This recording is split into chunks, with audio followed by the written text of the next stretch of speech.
பேரறிஞர் அண்ணாவால் இயக்கம் கண்டு பெரியாருடைய சிந்தனை நிறைவேற்றி இருக்கக்கூடிய நாடு.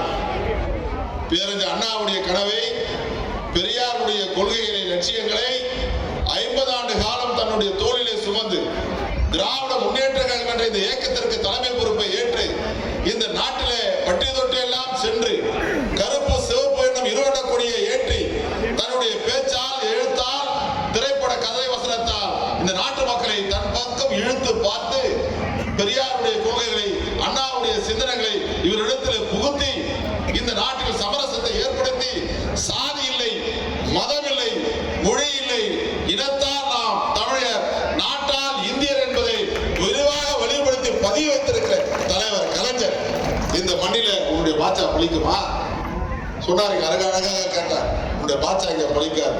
சோழிங்கர் சாதாரண ஊரா? இங்க இருப்பவர்கள் பணங்காட்டு நரிகள். இந்த சலசலப்புக்கெல்லாம் அஞ்ச மாட்டார்.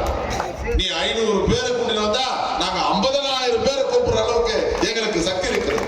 இங்க வந்திருக்கிற மக்கள் கூட்டி வரப்பட்ட மக்களா? தானாக வந்திருக்கிற கூட்டம் இது, தானா சேர்ந்த கூட்டம், திமுக கூட்டம். எத்தனை மணி நேரம் பேசினாலும் உட்கார்ந்து அமைதியோடு கேட்டு விட்டு போகிற கூட்டம். இன்னைக்கு ஒரு பகுத்தறிவு மாலை நேர பல்கலைக்கழகம். திமுக என்பது மாலை நேர பல்கலைக்கழகம்.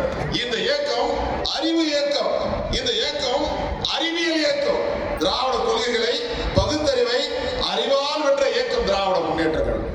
அப்படிதான் படிப்படியாக இன்றைக்கு நம்மை ஆண்டு கொண்டிருக்கிற அண்ணன் தலைவர் தளபதியார் அவர்கள் என்ன சொல்லுகிறார்?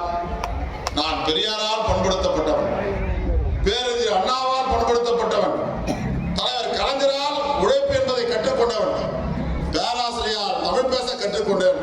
இவரை நால்வரை முன்னோடியாக வைத்துத்தான் நான் இந்த இயக்கத்தில் இன்றைக்கு இந்த அளவுக்கு உயர்ந்திருக்கிறேன். நான் எண்ணி பார்க்கவில்லை.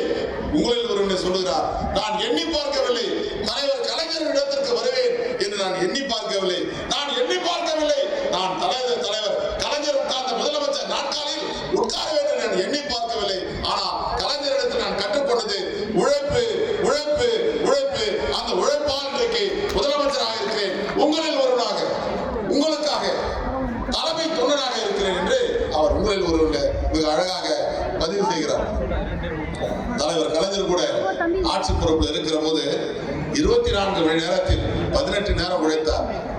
ஆனால் இன்றைக்கு இருக்கிற முதலமைச்சரோ 24 மணி நேரத்தில் 24 மணி நேரமும் நம்மை பற்றியே சிந்தித்துக் கொண்டிருக்கிறார். அடுக்கடுக்கான திட்டங்கள், அந்த திட்டங்களை மேடையில பட்டியலிட்டு நம்மால் சொல்ல முடியவில்லை. நேற்று நம்முடைய பேரணாம்பட்டு கூட்டத்தில் அடுக்கடுக்காக சொல்லிக் கொண்டே இருந்தேன். மக்கள் கேட்பதற்கு தாங்க முடியவில்லை. அவ்வளவு திட்டங்களை நாம் அடுக்கடுக்காக பட்டியல் போடப்பட்டிருக்கிறது. நாங்கள் சட்டமன்ற உறுப்பினர், சட்டமன்றத்திலே இருக்கிறோம். நம்முடைய தளபதி அவருடைய பேச்சு, ஒவ்வொரு பேச்சும் தலைவர் கலைஞரையும், பேரறிஞர் அண்ணாவையும், ஐயா பெரியாரையும் சேர்த்து அவ்வளவு பிரமாதமான கருத்துக்களை பதிவு செய்கிறார். அந்த கருத்துக்கெல்லாம் கேட்கிற போது அவ்வளவு திட்டங்களை ஒவ்வொரு நாளும் ஜெயலலிதாவுடைய ஆட்சியில் 110 என்று சொன்னாலே அன்றாடம் ஒரு 110 திட்டம். ஒரு திட்டங்கள் கூட 10 ஆண்டு காலத்தில் நிறைவேற்றப்படவில்லை. ஆனால் தலைவர் தளபதி அவர்கள் முதலமைச்சர் சொல்லுகிற 110 திட்டங்கள் ஒவ்வொன்றும் நிறைவேற்றப்பட்டிருக்கு.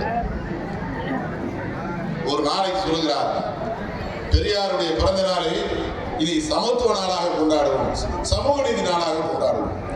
ஆனால் அம்பேத்கருடைய பிறந்த நாளை சமூக நீதி நாளாக கொண்டாடுகிறோம், உறுதிமொழி எடுக்கிறோம். ஆனால் அம்பேத்கருக்கு மணிமண்டபத்தில் 6 சிலை வைப்போம், சிலை வைத்திருக்கிறார். மேற்கு மண்டலத்தில்